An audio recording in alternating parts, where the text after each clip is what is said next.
கன்னியாகுமரி, நெல்லை, தென்காசி, தூத்துக்குடி மாவட்டங்களுக்கு நாளை மறுநாள் ஆரஞ்ச் அலர்ட். மிக கனமழை பெய்யக்கூடும் என வானிலை மையம் கணிப்பு. தஞ்சாவூர், திருவாரூர், நாகப்பட்டினம் உள்ளிட்ட டெல்டா மாவட்டங்களில் நாளை மறுநாள் கனமழைக்கு வாய்ப்பு. விருதுநகர், சிவகங்கை, ராமநாதபுரம் மாவட்டங்களிலும் கனமழை பெய்யும் என கணிப்பு. தொகுதி மறுவரையறை விவகாரத்தில் 7 மாநிலங்களைச் சேர்ந்த கட்சிகளை திமுக கூட்டணி கட்சி எம்பிக்கள் ஒருங்கிணைக்க முடிவு. மு.க. ஸ்டாலின் தலைமையில் நடைபெற்ற திமுக எம்பிக்கள் கூட்டத்தில் தீர்மானம். 7 மாநிலங்களுக்கும் தலா ஒரு அமைச்சர் மற்றும் ஒரு எம்பி அடங்கிய குழு செல்ல முதலமைச்சர் மு.க. ஸ்டாலின் அறிவுரை. கோரிக்கைகள் முழுமையாக நிறைவேறும் வரை இந்த போராட்டம் மற்றும் முன்னெடுப்பை தொடர வேண்டுகோள் விடுத்ததாக தகவல். அதிமுகவின் 82 மாவட்ட நிர்வாகிகளுடன் காணொலி மூலமாக பொதுச் செயலாளர் எடப்பாடி பழனிசாமி ஆலோசனை. பூத் கமிட்டி அமைக்கும் பணிகளை விரைந்து முடிக்க அறிவுறுத்தல்.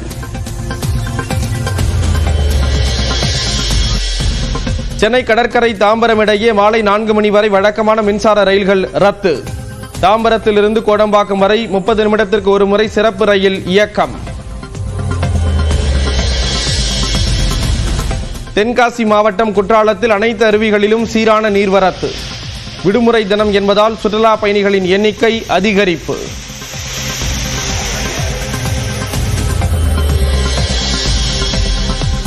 தருமபுரி மாவட்டம் நல்லம்பள்ளி அருகே ஆசிரியை வீட்டில் 100 சவரன் நகை கொள்ளை. குற்றவாளிகளை பிடிக்க 3 தனிப்படை அமைப்பு.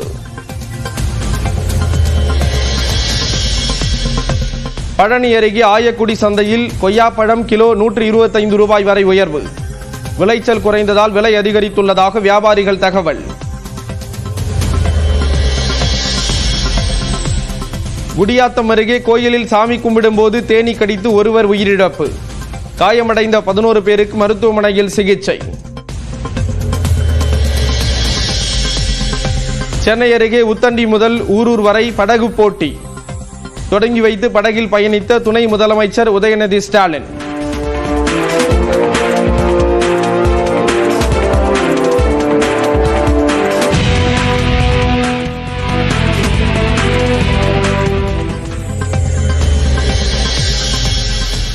திருச்செந்தூர் சுப்பிரமணிய சாமி கோயிலில் மாசி திருவிழாவின் 7ஆம் நாள். வெட்டிவேர் சப்பரத்தில் எடுத்து வரப்பட்ட சண்முகர் சிலை.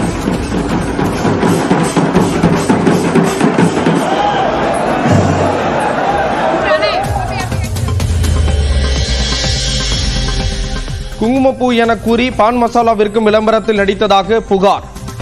நடிகர்கள் ஷாருக் கான், அஜய் தேவ்கான், டைகர் ஷ்ராஃபுக்கு ராஜஸ்தான் நுகர்வோர் நீதிமன்றம் சம்மன். குடியரசு துணைத் தலைவர் ஜெகதீப் தங்கருக்கு நெஞ்சுவலி. டெல்லி எய்ம்ஸ் மருத்துவமனையில் அவசர சிகிச்சை பிரிவில் அனுமதி.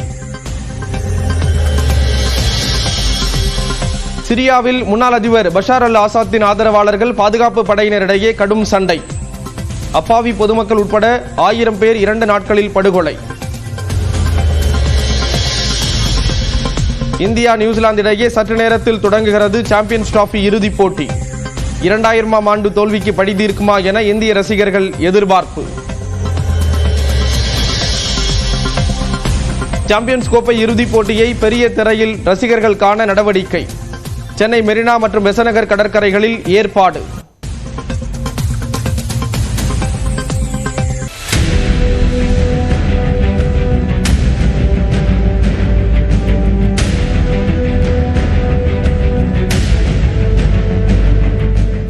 இந்தியாவிலேயே எக்ஸ் தளத்தில் அதிக பின்தொடர்பாளர்களை கொண்டவர்கள் பட்டியலில் முதலிடத்தில் இருப்பவர் பிரதமர் நரேந்திர மோடி.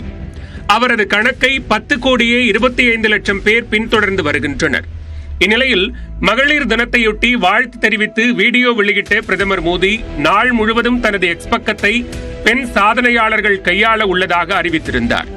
அதன்படி தமிழ்நாட்டைச் சேர்ந்த செஸ் வீராங்கனை வைஷாலி பிரதமரின் எக்ஸ் கணக்கை கையாண்டார். அப்போது இந்த பெருமை மிகு வாய்ப்பை தந்த பிரதமருக்கு நன்றி தெரிவிப்பதாக அவர் பதிவிட்டார். மேலும் தனது செஸ் பயணம் குறித்து அவர் மகிழ்ச்சியுடன் பகிர்ந்திருந்தார்.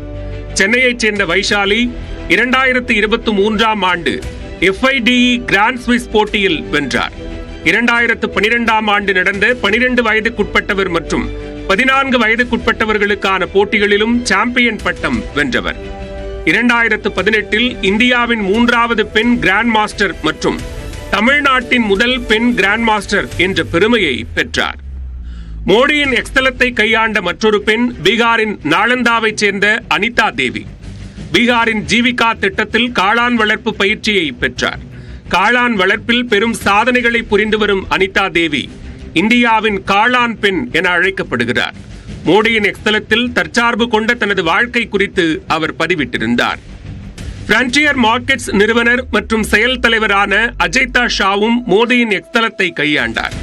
கிராமப்புற பெண்களுக்கு உதவும் வகையில் தான் பிரான்டியர் மார்க்கெட்ஸ் நிறுவனத்தை தொடங்கியதாகவும் கிராமப்புற பெண்களை மேம்படுத்துவதன் மூலம் முடியாததை கூட சாதித்து விடலாம் எனவும் பதிவிட்டிருந்தார். டாக்டர் அஞ்சலி அகர்வால் சமர்த்தியம் மையத்தின் நிர்வாக இயக்குநராக பணியாற்றுகிறார். 18 வயது முதல் மூட்டுக்கச்சை தசைநார் சிதைவுடன் வாழ்ந்து வரும் அஞ்சலி அகர்வால் சக்கர நாற்காலி பயன்படுத்துபவர். தேசிய விருது பெற்ற அவர் மோடியின் எக்ஸ்தலத்தில் தடைகளையும் பிறர் நம்மீது சுமத்தும் அடையாளத்தையும் மறந்துவிட வேண்டும் என பதிவிட்டிருந்தார். அணுசக்தி ஆராய்ச்சியாளர் எலினா மிஸ்ரா, விண்வெளி ஆராய்ச்சியாளர் ஷில்பி சோனி ஆகியோரும் பிரதமரின் எக்ஸ் வலைதளத்தை கையாண்டனர். பாபா அணுசக்தி ஆராய்ச்சி மையத்தில் பணியாற்றும் எலினா மிஸ்ரா மின் காந்தவியல், இயற்பியல் மற்றும் அணு தொழில்நுட்பத்துறைக்கு பங்களித்து வருகிறார். ஷில்பி சோனி கடந்த 24 ஆண்டுகளாக இஸ்ரோவில் பணியாற்றி வருகிறார். அறிவியல் உலகில் இந்தியா உன்னதமான இடத்தை பிடித்துள்ளதாகவும் பெண்கள் தங்களை அத்துறையில் ஈடுபடுத்திக் கொள்ள வேண்டும் என்றும் மோடியின் எக்ஸ்தலத்தில் குறிப்பிட்டுள்ளார்.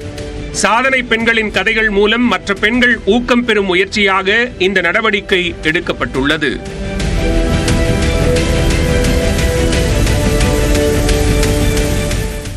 மக்களவை தொகுதி மறுவரை விவகாரத்தில் அனைத்துக் கட்சி எம்பிக்களை ஒருங்கிணைந்து செயல்பட வேண்டும் என்று திமுக எம்பிக்களுக்கு முதலமைச்சர் மு க ஸ்டாலின் அறிவுறுத்தியிருக்கிறார். நாடாளுமன்ற பட்ஜெட் கூட்டத்தொடரின் 2வது அமர்வு நாளை தொடங்கும் நிலையில் சென்னை அண்ணா அறிவாலயத்தில் முதலமைச்சர் மு க ஸ்டாலின் தலைமையில் திமுக எம்பிக்கள் கூட்டம் நடைபெற்றது. மும்மொழிக் கொள்கை, நிதி பகிர்வு, தொகுதி மறுவரையறை உள்ளிட்ட பிரச்சினைகளை நாடாளுமன்றத்தில் எழுப்புவது தொடர்பாக ஆலோசனை நடத்தப்பட்டது. அதனைத் தொடர்ந்து தமிழ்நாட்டின் மக்களவை தொகுதிகளை பாதுகாக்க நாடாளுமன்ற குரலில் எழுப்புவது என்றும் திமுக எம்பிக்கள் கூட்டத்தில் தீர்மானம் நிறைவேற்றப்பட்டது. தொகுதி மறுசீரமைப்பினால் தொகுதிகளை இழக்கும் ஆந்திரா, தெலுங்கானா, கர்நாடகா, மேற்கு வங்கம், ஒடிஷா உள்ளிட்ட 7 மாநிலங்களையும் ஒருங்கிணைத்து களம் காண்போம் என்பன உள்ளிட்ட 3 தீர்மானங்கள் நிறைவேற்றப்பட்டன.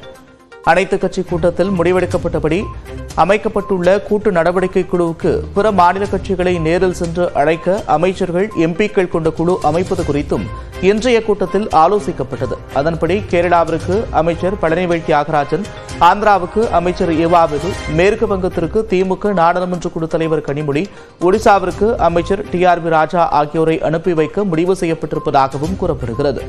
தொடர்ந்து திமுக எம்பிக்கள் கூட்டத்தில் பேசிய முதலமைச்சர், தமிழ்நாடு அரசு நடத்திய அனைத்துக் கட்சி கூட்டம் நாடு முழுவதும் கவனத்தை ஈர்த்திருப்பதாக தெரிவித்தார். தொகுதி மறுவரை பிரச்சினையில் நமக்கான உரிமையை பெற இது ஒரு தொடக்கம்தான் என்றும் நம் கோரிக்கைகள் வெற்றியடையும் வரை இந்த போராட்டம் தொடர வேண்டும் என்றும் முதலமைச்சர் பேசியதாக கூறப்படுகிறது. மேலும் தொகுதி மறுவரையறை என்பது தனிப்பட்ட ஒரு கட்சியின் பிரச்சினை இல்லை என்பதால் தமிழ்நாட்டு எம்பிக்கள் தொகுதி மறுவரையால் பாதிக்கப்படும் பிற மாநில எம்பிக்களை ஒருங்கிணைத்து அவர்களது கருத்துக்களையும் கேட்டு செயலாற்றிட வேண்டும் என்றும் முதலமைச்சர் அறிவுறுத்தியிருப்பதாகவும் தகவல் வெளியாகியிருக்கிறது.